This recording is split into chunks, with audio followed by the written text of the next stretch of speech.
உலகெங்கிலும் உள்ள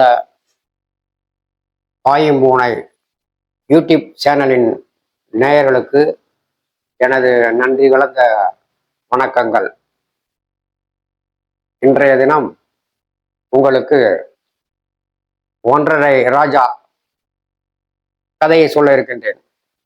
அதாவது ஒரு ராஜா கதை, அரை ராஜா கதை, ஒன்றரை ராஜா கதைகளை உங்களுக்கு இன்றைய தினம் சொல்லலாம் என நினைக்கின்றேன். இதை வழங்குவோர் ஸ்ரீ சரஸ்வதி வித்யாலயா இன்டர்நேஷனல் சிபிஎஸ்இ மேல்நிலைப்பள்ளி, ஆலிச்சிக்குடி ரோடு, விருத்தாச்சலம். இப்போது நாம் கதைக்கு செல்லலாம். ஒரு ஊர்ல ஒரு ராஜா இருந்தாரு. ராஜா அரண்மனைக்கு வந்துட்டார். எல்லாருமே வந்துட்டாங்க. வந்து ராஜா தன்னுடைய சிம்மாசனத்தில் உட்கார்ந்துதான் மற்ற காவலாளிகள் பார்த்து எங்க மந்திரின்னு கேட்டாரு. மந்திரி என்ன வள்ளிங்க அப்படின்னு அந்த படை பக்கத்தில் இருந்தவர் சொல்லிக்கிட்டு இருக்கும்போதே மந்திரி வந்துக்கிட்டே இருந்தார். வணக்கம் அண்ணா அப்படின்னாரு மந்திரி. ஏன் லேட்டு மந்திரி அப்படின்னு ராஜா கேட்டார். ஒன்றும் இல்லைங்க, நான் வீட்டை விட்டு வரும்போது என்னுடைய மனைவி ஒரு வேலையை விட்டுட்டா, அதை செஞ்சுட்டு வர்றதுக்குள்ளார கொஞ்சம் தாமதம் ஆகிப்போச்சு அப்படின்னு மந்திரி சொன்னார்.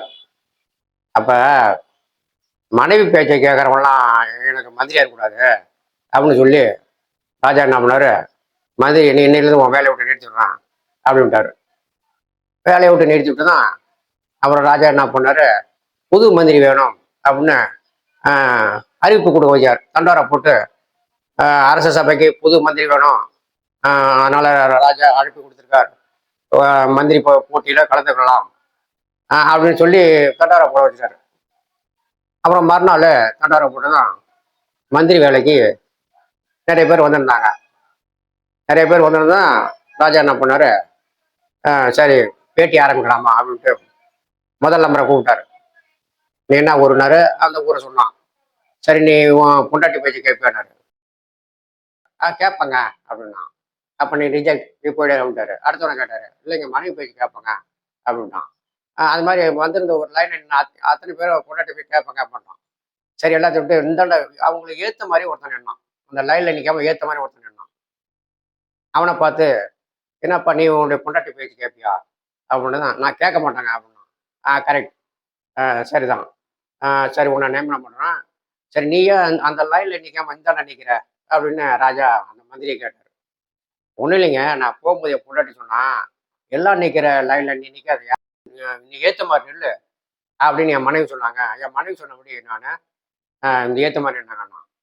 அப்போ மனைவி பேச்சை கேட்காதவன் அந்த நாட்டே இல்லையா, எல்லாமே மனைவி பேச்சு தான் கேட்பாங்களா அப்படின்னு சொல்லிட்டு, சரி இந்த பேட்டியை இந்த இன்டர்வியூலாம் ரத்துப்பா அப்படின்ட்டு பழைய மந்திரியை கூப்பிடுப்பா, ஆளை விட்டு பழைய மந்திரியை கூப்பிடு அப்படின்னு சொல்லிட்டாரு.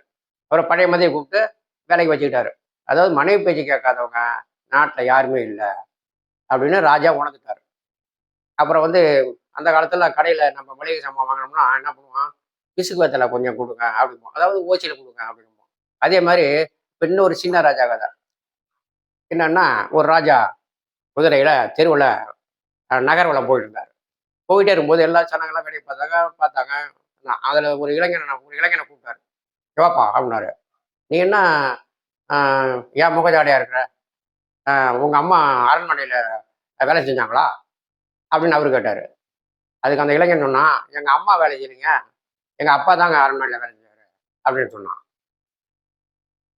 இந்த நிகழ்ச்சியை உங்களுக்கு வழங்கியவர்கள் ஸ்ரீ சரஸ்வதி வித்யாலயா இன்டர்நேஷனல் சிபிஎஸ்இ மேல்நிலைப்பள்ளி, ஆலிச்சிக்குடி ரோடு, விருத்தாச்சலம். நன்றி, வணக்கம்.